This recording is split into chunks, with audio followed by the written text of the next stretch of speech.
Olá pessoal, Fábio Akita. Depois de muitas semanas, finalmente terminamos o tema de back-end semana passada, mas continuando na série Começando aos 40, 12º episódio já, precisamos entrar no tema de infraestrutura e DevOps. É bom eu já deixar claro desde já que minha formação e experiência principal é desenvolvimento de software, mas ao longo dos anos eu tive que lidar com infraestrutura várias vezes, então digamos que eu tenha muitas opiniões a respeito, mas é bom lembrar que eu nunca atuei como administrador de sistemas em tempo integral.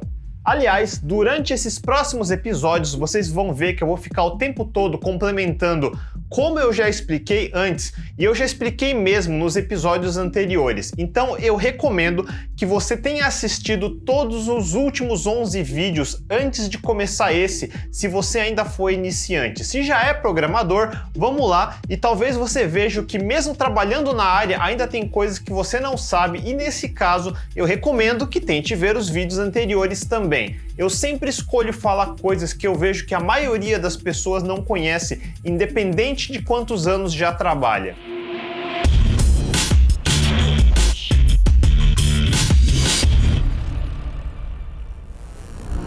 DevOps é um daqueles termos chatos de definir e que você provavelmente está usando errado. É a mesma coisa com Agile. Agile não é só ter sprints ou backlogs ou rituais. E DevOps também não é um título, não são ferramentas, não é uma metodologia, não é só uma cultura. É tudo isso e nada disso. E pois é uma merda mesmo esse termo. Eu detesto coisas difíceis de definir. Para entender melhor DevOps, é mais fácil começar delineando os problemas e no final talvez chegar na conclusão.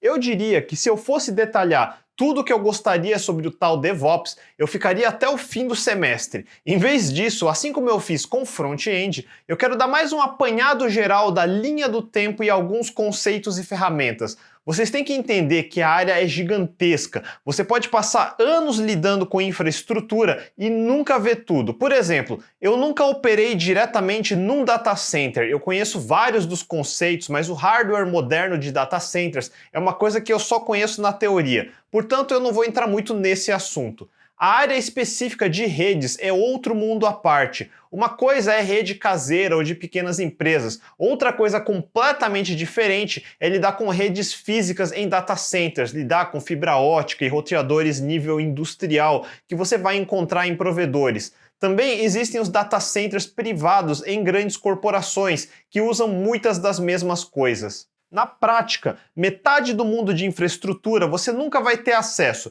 pelo simples fato que os hardwares e componentes nível data center você nunca vai chegar a colocar as mãos. Os tipos de componentes que temos no mundo de varejo consumidor, os PCzinhos Xing-Lings que montamos ou mesmo os notebooks, usam componentes muito mais baratos e menos confiáveis do que você usa num data center. Apesar dos conceitos serem similares, os componentes que você tem acesso não se comparam com os de um data center. Então, não é o seu CPU Core i7 ou i9, só que dezenas deles num servidor. Nossos componentes de varejo desperdiçam muito espaço físico e são muito poucos confiáveis para ficar ligados 24/7. Servidores sérios usam processadores com dezenas de cores que conseguem ficar ligados meses a fios. Inclusive, muitos desses componentes podem ter até menos performance se comparado com similares mais baratos que você encontra no Mercado Livre, mas o trade-off de sempre. Trocamos um pouco de performance por confiabilidade.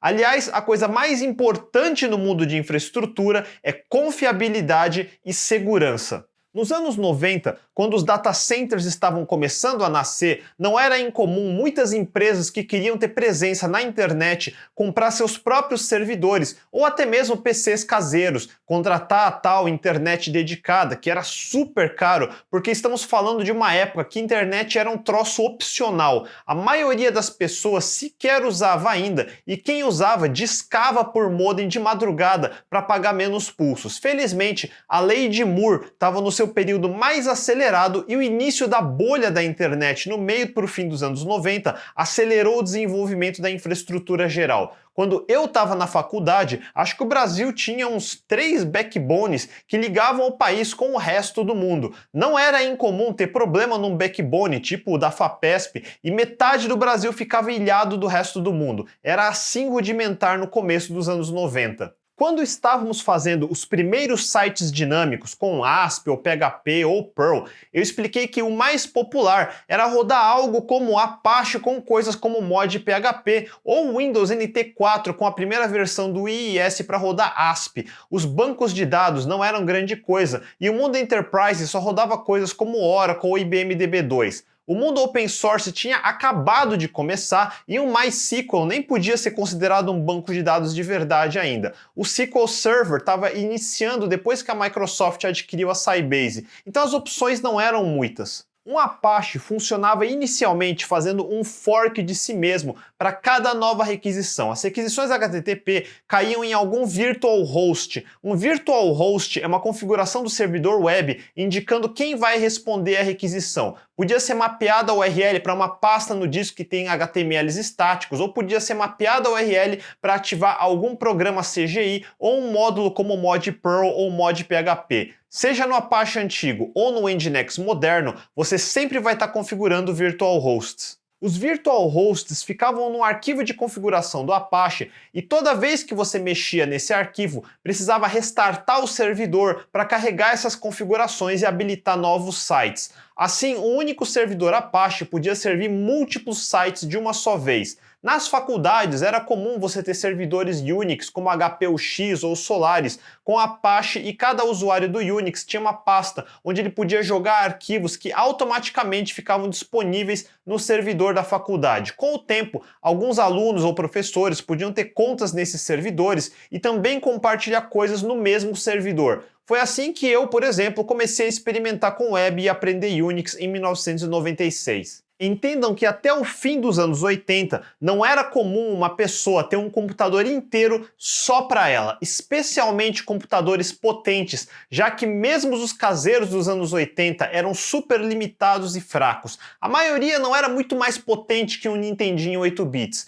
Por isso, os grandes mainframes usavam sistemas operacionais que permitiam o tal time sharing que já expliquei, e a geração Unix evoluiu sendo um sistema multiusuário. Quando nos anos 80 e 90 as comunidades de desenvolvimento quiseram tentar trazer a experiência do Unix para a plataforma baixa, culminando no Linux, também ganhamos essas características de multiusuários e multitarefa, ou seja, no mesmo sistema operacional era possível ter múltiplos usuários, guardando seus dados e documentos digitais na sua conta e seus programas não afetariam o de outros usuários. Já sabemos como o sistema operacional isola os processos de afetar uns aos outros, mas também tínhamos esse isolamento no nível do usuário. Somado ao fato que servidores sempre foram coisas caras, que o sistema operacional tinha a habilidade de ter múltiplos usuários e que a maioria dos programas não rodava consumindo 100% dos recursos o tempo todo, permitindo multitarefa preemptiva,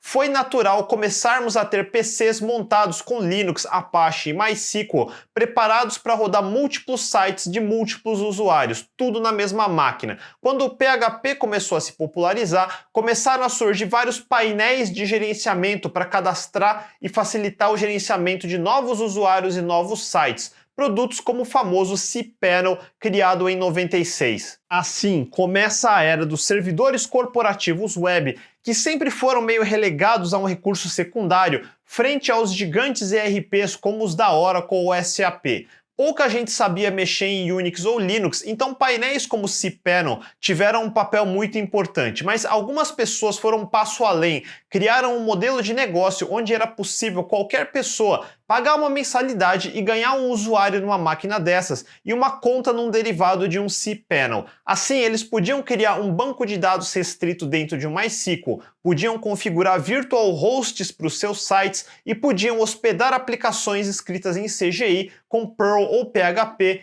que era a opção mais performática. E assim se popularizou a primeira grande stack de tecnologias da web, o LAMP, ou Linux, Apache, MySQL e PHP. E com uma stack aceita pela maioria, empresas puderam ser fundadas para oferecer serviços e assim começam a nascer as famigeradas hospedagens compartilhadas, como as que você vê até hoje em empresas como Localweb ou GoDaddy. O conceito é simples: dividir os recursos da máquina para dezenas ou centenas de sites pequenos. Cada site pequeno tem pouco tráfego e só durante algumas horas do dia, então era possível apertar vários deles na mesma máquina. Até hoje temos centenas de milhares de sites funcionando assim, e com isso criou-se um ecossistema de pequenas agências e freelancers que podiam desenvolver esses sites pequenos, e foi assim que a primeira geração de sites começou a expandir rápido. Por causa disso também, essa primeira geração de programadores se preocupou muito pouco com infraestrutura.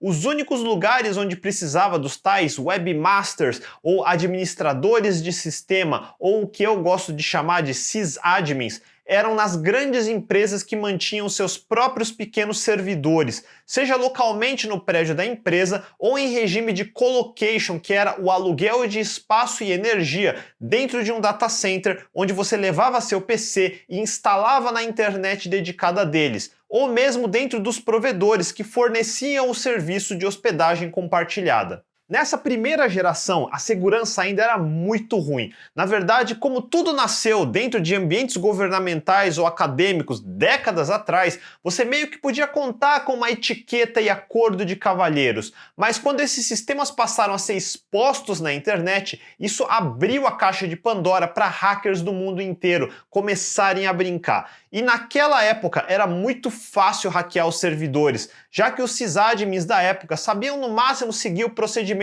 do manual ou dos cursos para instalar os Linux e cPanel e colocar na internet. E acredite, naquela época ou hoje, só fazer um curso não é 10% do que você realmente vai precisar no mundo real. Não era difícil achar servidores pelo mundo todo com porta de telnet aberta, com usuários sem senha que você podia entrar e vasculhar a máquina, e era possível até ver arquivos como /etc/passwd que tinha senhas abertas usando criptografia fraca. Em poucas horas ou dias você podia invadir um servidor. A gente baixava arquivos de senhas de servidores, usava contas em outros servidores para deixar um programinha de brute force rodando, com rainbow tables, que são basicamente tabelas de palavras pré-criptografadas que podíamos só comparar com os valores criptografados nos arquivos de senha, o que é muito mais fácil do que tentar descriptografar. Em outro episódio eu explico mais sobre isso. E no lado do servidor web, tínhamos um problema. Já sabemos que um Apache funciona fazendo forks de si mesmo ou usando threads.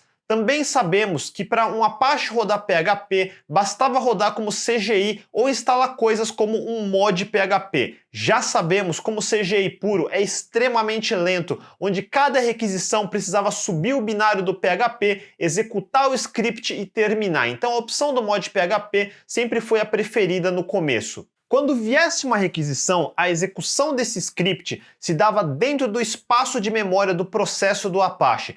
Pelos virtual hosts, o processo Apache sabe como responder a requisições de diferentes sites. Embora os usuários no Linux sejam isolados, o processo do Apache era compartilhado, ou seja, o Apache rodava com um usuário e grupo, por exemplo, chamado Apache. Daí a pasta na home do usuário precisava da permissão para esse grupo, e era assim que o Apache acessava os arquivos dos usuários para servir nos virtual hosts. Entenda que o servidor web é um processo único que ouve na mesma porta 80 para todo site que ele serve, e coisas como o domínio ou subdomínio ou subpasta é que diferencia de que usuário buscar os HTMLs ou PHP. E nesse começo de web, onde tanto Apache quanto PHP, quanto mod PHP eram bem mal feitos, ou melhor dizendo, ingenuamente mal feitos, era muito comum descobrir um bug num desses componentes que acabava permitindo executar coisas ou acessar dados da memória do processo que o script não deveria.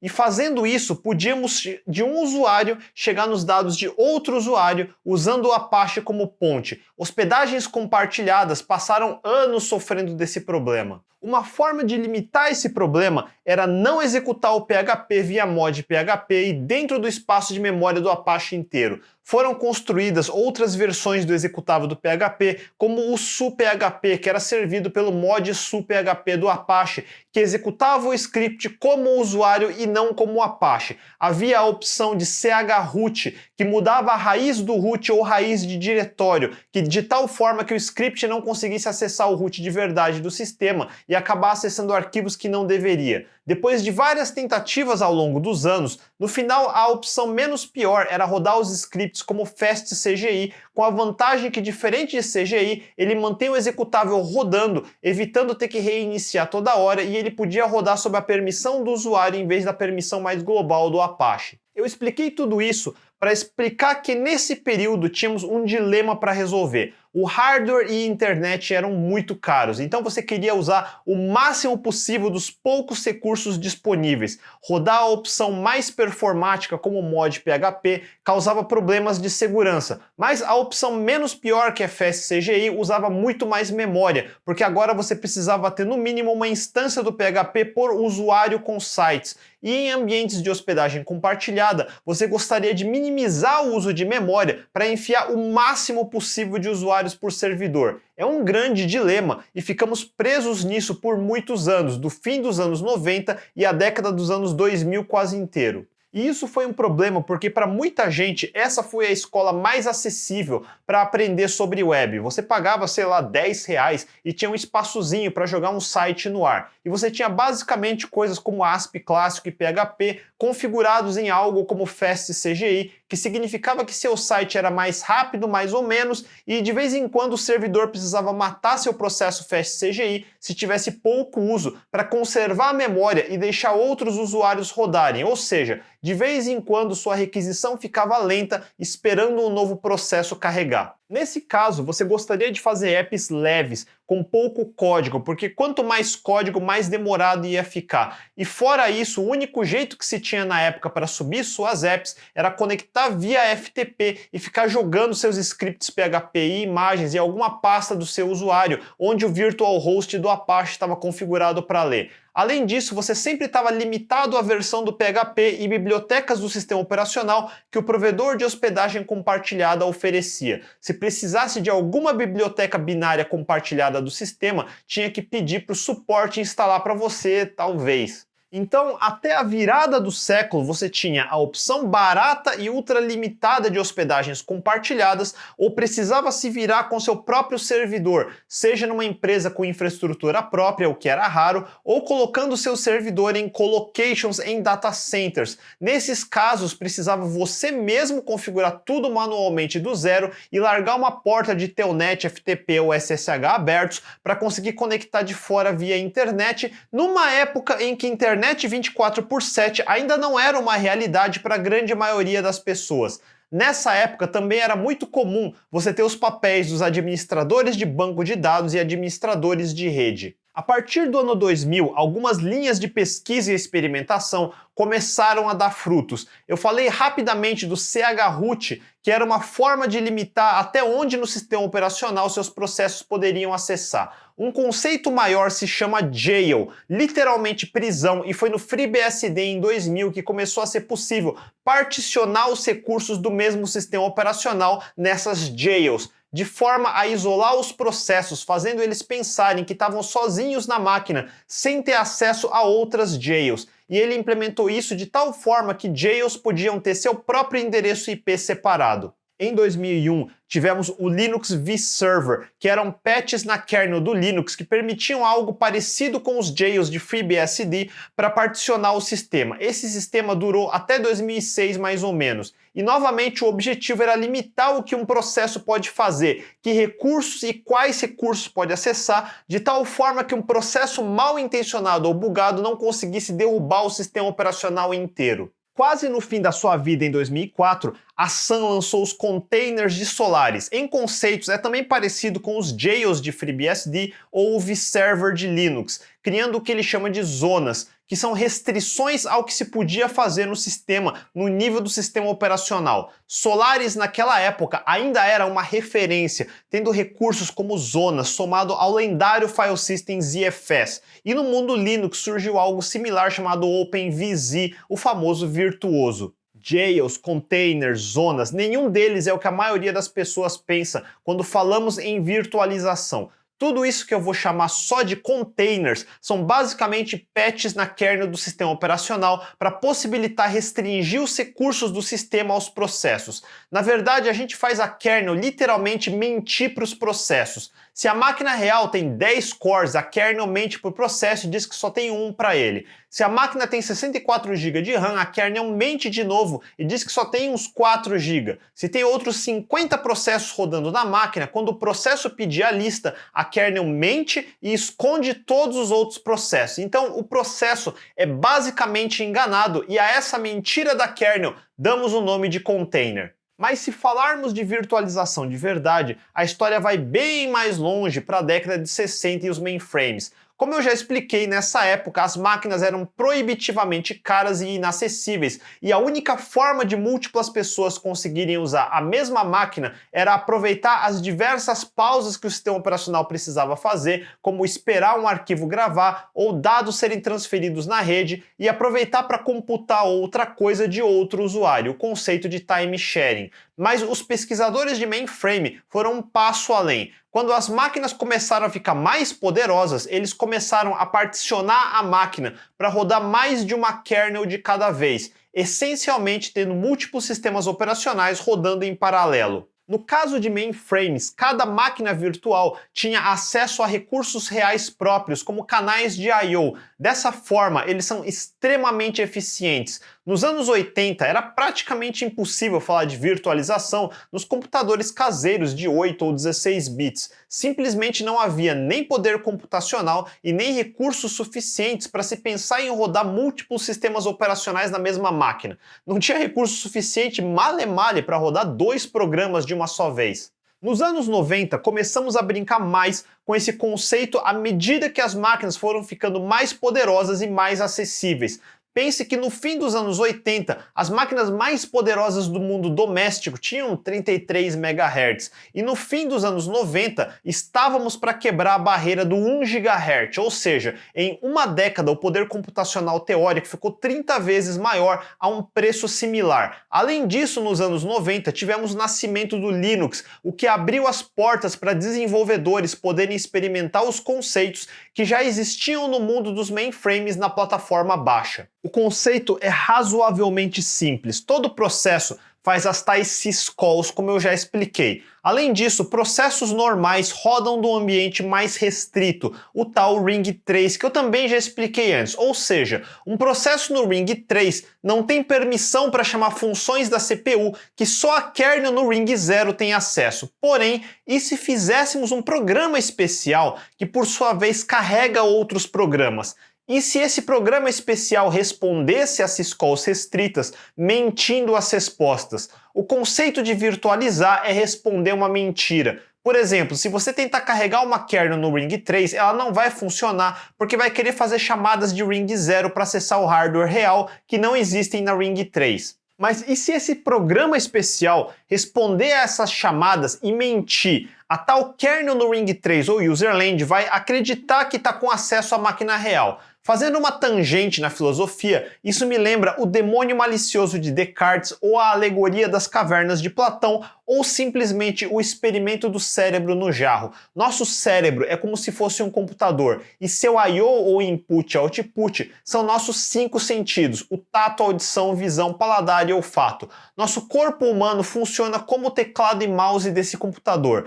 E se fosse possível tirar o cérebro do nosso crânio e colocar num jarro e agora fosse possível ligar o I/O do cérebro ao de um computador, mandando sinais elétricos criados por esse computador? Para o cérebro, se os sinais fizerem sentido, ele não tem como saber que não está num corpo humano de verdade. Ele acredita que tem um corpo, só que virtual. Nós poderíamos criar mentiras no computador e enviar esses sinais direto para o cérebro. Poderíamos inventar que estamos no Havaí e mandar as imagens do cenário de praia, o cheiro da água do mar, a brisa batendo na pele, o barulho das águas batendo nas pedras, e para todos os efeitos o cérebro vai acreditar que está no Havaí. E é exatamente isso que fazemos com o tal programa especial. Ele vai mentir para o processo que é o cérebro e o processo vai acreditar que está onde esse programa especial disser que ele está. O sistema operacional, para todos os efeitos e propósitos, é um supervisor de processos. Ele é responsável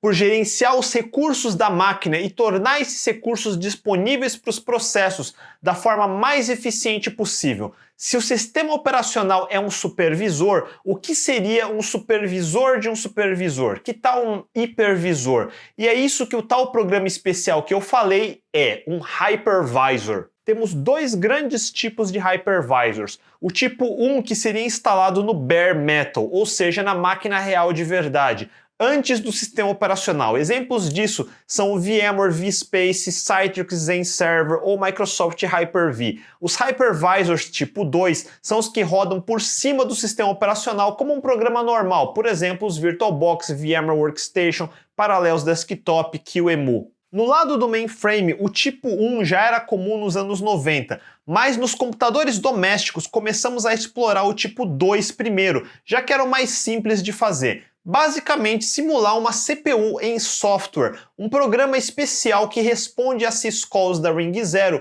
mentindo para os outros programas. Se você prestou atenção nos episódios anteriores, sabe que fazer syscalls da Ring 3 para o Ring 0, passando de userland para kernel space toda hora, é uma coisa custosa. E como você está simulando os recursos da máquina, vai precisar toda hora se comunicar com o sistema operacional para efetuar a operação de verdade. Portanto, é impossível simular um Pentium de 100 MHz em cima de um Pentium de 100 MHz. Talvez você consiga simular um Pentium de 10 MHz em cima de um Pentium de 100 MHz.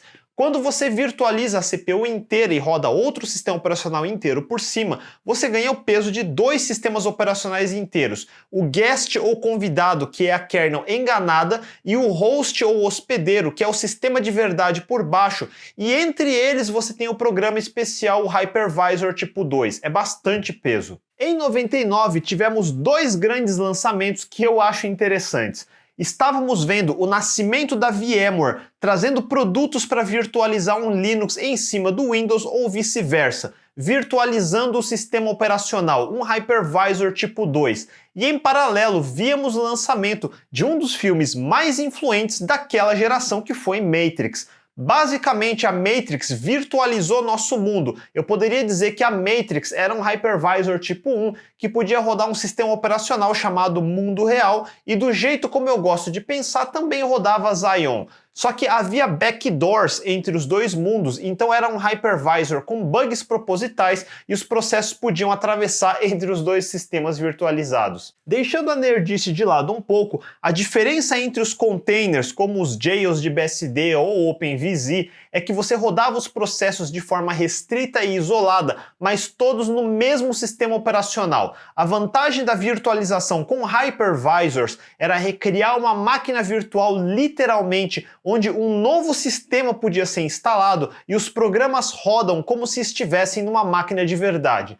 Obviamente, a primeira solução é muito mais rápida, mas se você quisesse rodar um programa de Windows em cima de um Linux, isso só seria possível simulando o hardware, mas ao mesmo tempo seria extremamente lento. Simular uma máquina inteira do zero é o que chamamos de Full Virtualization, ou seja, do ponto de vista do sistema operacional, ele está na Matrix. Ele não tem como saber que a máquina por baixo não é de verdade, já que o hypervisor está mentindo nas syscalls para ele. Só que a vida de um mentiroso é muito difícil, como já diria o senso comum. Você não devia mentir sozinho. Em vez disso, podemos fazer um conluio, uma conspiração mesmo. No fim, basta o processo rodando acreditar que está numa máquina de verdade. Então poderíamos modificar o sistema operacional para só ele saber que está numa máquina virtual, criando um acordo entre ele e o hypervisor. Então nas syscalls mais difíceis de mentir, o sistema operacional pede ajuda direto para o hypervisor e assim as coisas ficam mais rápidas.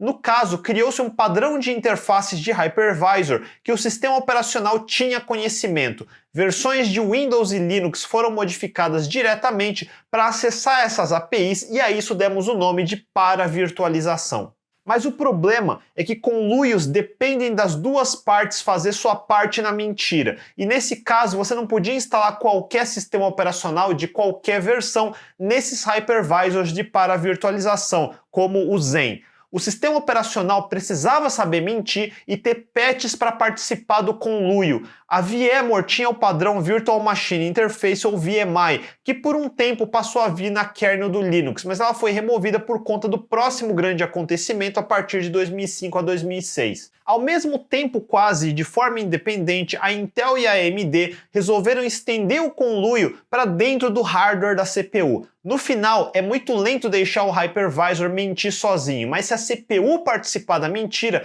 ela se torna quase tão rápida quanto a verdade. A AMD lançou extensões às instruções binárias da CPU que chamou de AMDV e a Intel lançou a mesma coisa, mas chamando de VTX.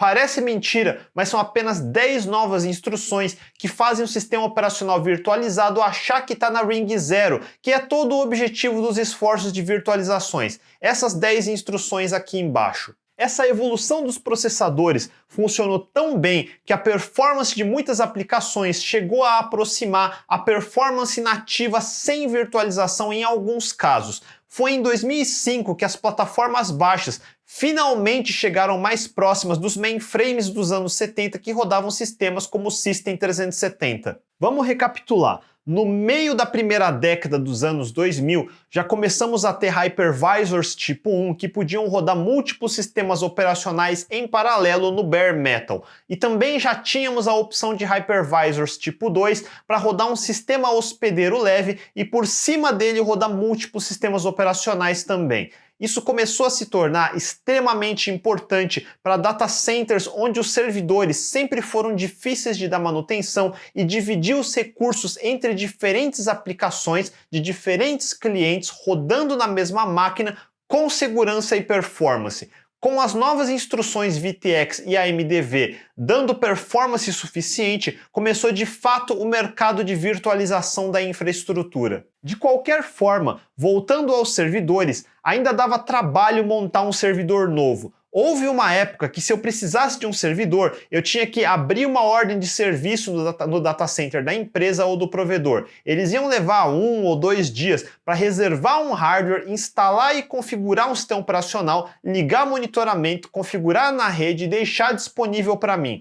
E essa máquina ia ficar a maior parte do tempo sem fazer nada. E mesmo quando estivesse fazendo, nunca ia usar todos os recursos ao máximo. Por isso era tão caro. Para provisionar era caro e a máquina era um grande desperdício na maioria do tempo. Os VPS ajudaram a aliviar esses dois problemas. Como os hypervisors agora podem ser automatizados, agora bastava instalar o sistema operacional uma vez e fazer um snapshot, ou seja, copiar os dados que compõem a instalação num arquivão, e a isso chamamos de imagens. Como as máquinas são virtuais e são sempre as mesmas, as imagens são sempre compatíveis, sem problemas de coisas como drivers. Quem tinha que se preocupar com drivers e hardware que podia mudar, tipo quando trocávamos uma placa de rede com defeito, era o sistema hospedeiro ou hypervisor tipo 1, ou seja, quem roda em bare metal. Portanto, via uma interface web simples e passando um número de cartão de crédito, em poucos minutos eu podia ter uma máquina virtualizada ligada na rede pronta para usar. Foi uma evolução impressionante no começo dos anos 2000. Tudo isso ajudava uma pessoa a criar uma máquina, mas ainda não ajudava tanto as grandes empresas que precisavam controlar coisas realmente complexas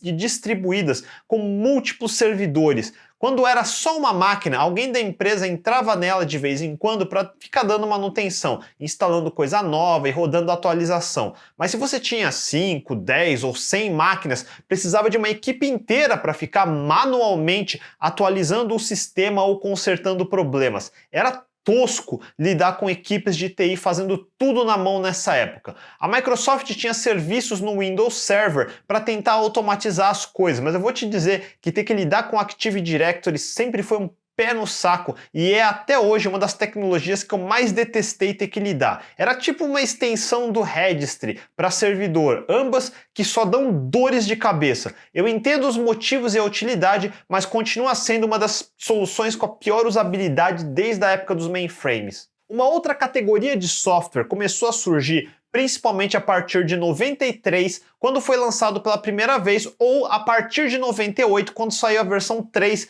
do software conhecido como CF Engine. Qualquer administrador de sistemas Linux trabalhando com vários servidores, por exemplo, nos provedores de hospedagem compartilhadas, como eu expliquei, usaram CFEngine 3 em algum momento. Claro, a maioria não sabia o que era isso, porque as pessoas têm a tendência de não estudar ou querer fazer coisas complicadas repetidas vezes para mostrar que manja. Mas os realmente bons são preguiçosos. Nós não gostamos de fazer a mesma coisa repetidas vezes e preferimos fazer um software para fazer as coisas chatas por nós. CFEngine é isso, um estagiário de sysadmin que tem as receitas para instalar a mesma máquina do mesmo jeito todas as vezes num único comando. O CFEngine funciona com uma linguagem declarativa que descreve uma promessa. Na prática, é a descrição do que o servidor deveria ter instalado, tipo os diversos pacotes binários. E como esses componentes deveriam ser configurados, tipo a ordem para editar os arquivos de configuração, como os que ficam no famoso diretório /etc. E quais serviços deveriam ser inicializados pelo systemd logo que a máquina inicia. O CF é um automatizador. Em vez de você ter que entrar na máquina e ficar digitando dezenas de comandos para fazer tudo isso e ficar esperando comando a comando executar, você instala no máximo o sistema operacional zerado, instala o agente do CF e faz ele conectar no servidor de CF. De lá o servidor pode enviar essas promessas para a nova máquina e fazer tudo o que precisa para que fique do jeito que você precisa. Avançando rapidamente na história, na sequência tivemos o Puppet, lançado em 2005 e escrito em Ruby, o que possibilitou usar as capacidades de criar sublinguagens que chamamos de DSLs, ou Domain Specific Languages, para criar o equivalente das promessas de CF. Em 2009, também em Ruby, tivemos o lançamento do Chef, que é o motor de produtos como o AWS Ops Code, por exemplo. A grande vantagem de sistemas como CFEngine, Chef ou Puppet é descrever infraestrutura como código. Dessa forma, se os pré-requisitos fossem os mesmos, você podia não só mandar rodar a mesma receita várias vezes e garantidamente ter a mesma máquina no final, como podia compartilhar essas receitas da mesma forma como compartilhamos código open source e a comunidade podia ajustar essas receitas, fazendo ficar melhor do ponto de vista de minimizar as coisas que eram instaladas ou como melhorar as configurações para ficar mais segura. Em vez de todo sysadmin ter que reinventar a roda do zero, podia já ter uma base comum. Sistemas como o CF, Puppet ou Chef seguem uma arquitetura de cliente-servidor, onde as novas máquinas ganham agentes que são processos que ficam rodando e escutando ordens vindas de um servidor. Assim era mais simples provisionar novas máquinas, bastava que no processo a imagem do sistema operacional viesse com o agente e quando ela plugasse na rede, podia ser vista pelo servidor e iniciar o processo de enviar as receitas para instalar o que fosse necessário. Uma coisa que muito iniciante reclamava e ainda reclama é que esses sistemas tinham pelo menos dois componentes, os agentes e o servidor. Então tinha bastante coisa para configurar antes de ter a primeira máquina automaticamente configurada. Se o seu trabalho era configurar dezenas de máquinas, tudo bem, mas se você só queria configurar uma única máquina, era mais trabalho do que você gostaria de ter. Antes desses sistemas ficarem mais populares, o mais comum era algum estagiário manualmente instalar o sistema operacional, configurar a rede e plugar a máquina na rede, deixando pelo menos o telnet ou mais recentemente o servidor de SSH configurado. Para quem não sabe, a porta 23 sempre foi do telnet, que é uma forma de acessar o terminal do servidor remotamente. Telnet é o Teletype Network e na prática você podia se logar remotamente da sua máquina num servidor Unix ou Linux. Esse protocolo é antigo, do fim dos anos 60, então quando a internet começou a se popularizar ficou bem claro que era inseguro. Se você não sabe disso, é muito simples fazer uma coisa chamada sniffing, que é ouvir os pacotes TCP trafegando na rede e ver o que tem dentro deles. Se o dado estiver aberto, você pode facilmente interceptar e ler esses pacotes. Protocolos de TCP como Telnet, FTP, SMTP, HTTP são todos muito fáceis de sniffar e por isso viemos gradativamente substituindo o uso deles por outros mais seguros como SSH, SFTP, SMTP com TLS e HTTPS. SSH que todo mundo conhece hoje em dia e é exposto na porta 22. Assim como o Telnet, você pode abrir um terminal remoto interativo via SSH e ficar digitando comandos manualmente. Ou você pode automatizar o SSH e usar ele como um túnel. Ou seja, você pode criar um programa que envia comandos ao cliente de SSH sem que você precise abrir o terminal interativo, como um programa de linha de comando. Em cima desse conceito, podíamos criar arquivos de texto com vários comandos que queremos rodar no servidor. O SSH funciona também para transferir arquivos de forma encriptada, como um FTP melhorado. Então podemos mandar um script de comandos para o servidor e depois mandar executar esse script no servidor. Se você pensou por 2 segundos, isso possibilita outra coisa: automatizar a instalação e configuração de novos servidores. Todo novo sistema operacional de servidor que se preza já deixa pré-instalado um servidor como o OpenSSH. Com CF, Chef ou Puppet, precisamos deixar também instalado os seus programas agentes, mas só com SSH já dá para fazer muita coisa. E assim, em 2006, surge outra ferramenta do mundo Ruby, o Capistrano, que antes se chamava Switch Tower. É um sistema de deployment sem agentes ou agentless. O agente, no caso, seria o próprio servidor de SSH. Com comandos simples, você pode instalar sua aplicação em múltiplos servidores, configurados todos iguais porque você estava automatizando os mesmos comandos para rodar em todos eles. E de quebra ele podia também configurar seu servidor de banco de dados, seu balanceador de carga e tudo mais com a vantagem de ser mais simples que CF ou Puppet. Se você que começou nos anos recentes pensa que o Ansible, que foi lançado em 2015, foi uma grande novidade, na verdade ele foi só uma evolução do Fabric de Python, que saiu antes dele e que por sua vez foi um clone de Capistrano. Em linhas gerais, temos os gerenciadores de configuração de infraestrutura mais complicados, que são cliente-servidor, como CF, Puppet e Chef, e os que são mais simples e agentless, como Capistrano e Ansible. Eu diria que ambos servem propósitos diferentes para públicos diferentes. Se você é um desenvolvedor de aplicações web que precisa subir uma aplicação simples numa máquina virtual em um VPS e depois conseguir fazer deployments automatizados rápidos das atualizações e correções, então deveria usar Ansible. Por outro lado, se você precisa manter 10 máquinas web, 3 máquinas de banco de dados, um servidor de cache, coisas assim, é melhor organizar sua infraestrutura em conjuntos de receitas, usando coisas como Chef para criar e atualizar essas máquinas. As pessoas pensam que infraestrutura é só instalar a máquina, colocar na rede e acabou. Longe disso, você precisa atualizar o sistema operacional com correções de segurança. Você precisa subir atualizações das aplicações que rodam nelas. Mais importante, se uma máquina é invadida ou mesmo dá algum problema inexplicável, não vale a pena tentar consertar. Você precisa preparar a arquitetura para que seja possível destruir a máquina por completo e recriar uma nova no lugar. Manualmente é um trabalho de corno e você vai errar muitas vezes esquecendo de instalar ou configurar alguma coisa. Mas automatizado, você sempre garante que a máquina vai ser montada da forma certa. Essas ferramentas de automatização não só precisam instalar máquinas, mas também precisam garantir que as premissas de segurança estão sendo cumpridas, que as políticas certas estão aplicadas, que as permissões certas de usuários foram feitas, que as máquinas estão nas VLANs corretas e que as regras de firewall também estão corretas.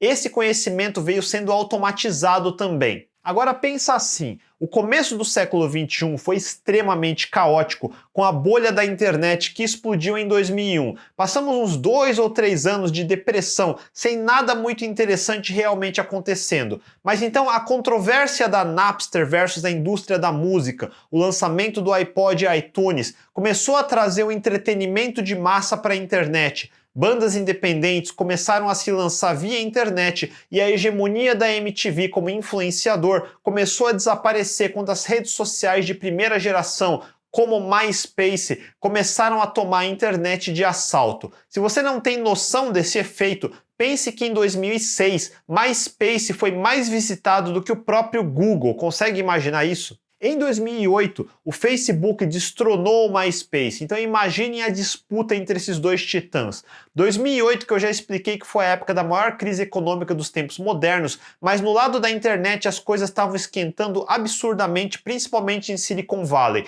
Foi em 2005 que o Netflix pivotou para oferecer vídeo streaming em vez de entregar DVD. Foi em 2006 que o Google comprou o YouTube, em 2007 nasceu o Twitter, em 2008 que o Facebook despontou como a liderança das redes sociais, também em 2008 que a Apple inaugurou o iPhone App Store, em 2009 que surgiu o Uber, em 2010 que surgiu o monstro Groupon, que já praticamente morreu. Ou seja, do meio para o final dos anos 2000, tivemos uma aceleração abrupta que não se via desde o fim dos anos 90, e é por isso que esse foi o período que mais tivemos evoluções nas tecnologias. Até então, a internet era feita para ser desconectada. Você podia carregar um site com seus conteúdos, desconectar da internet e continuar lendo.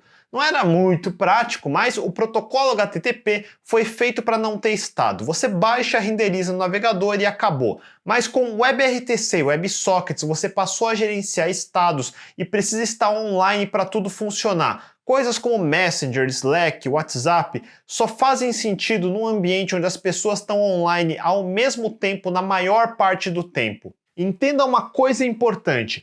A grande maioria das boas práticas e recomendações que você vê na internet hoje, vinda de engenheiros de um Netflix, um Twitter, um Facebook ou um Google, só fazem sentido para eles na maior parte do tempo. Ouça isso com muita atenção. Você não é o Netflix, está muito longe. O Netflix levou anos para ser o Netflix. Os unicórnios são chamados unicórnios porque são quase impossíveis de você tentar replicar e precisam de vários fatores incontroláveis, incluindo estar no lugar certo na hora certa para acontecer. Portanto, não é porque você usa uma tecnologia do Google que vai te levar um pouco mais próximo de ser um mini Google. Não existe correlação. Esqueça essas fantasias. Portanto, não. Você não deveria usar um Apache Mesos, tecnologia criada pelo Twitter, na sua microinfraestrutura de 3 maquininhas, na sua microempresa que você gosta de chamar de tech startup.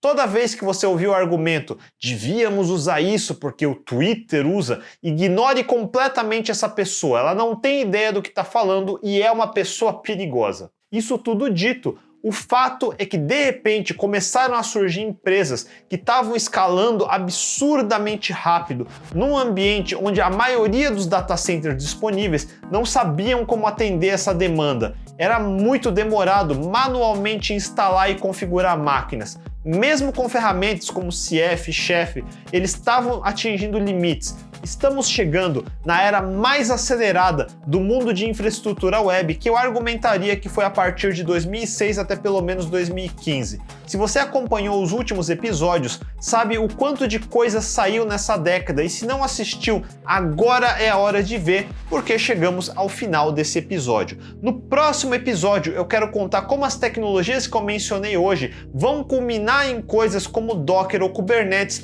que você tanto ouve falar em tudo que é blog ou evento de tecnologia. Eu espero que vocês tenham ganhado um contexto melhor quando ouvirem sobre essas tecnologias. Eu falei de muitos conceitos, então é natural que vocês tenham dúvidas. Não deixem de mandar nos comentários para a galera poder ajudar também. Se curtiram o vídeo, mandem um joinha. Compartilhem com seus amigos, assinem o canal e não esqueçam de clicar no sininho para não perder os próximos episódios. A gente se vê semana que vem. Até mais!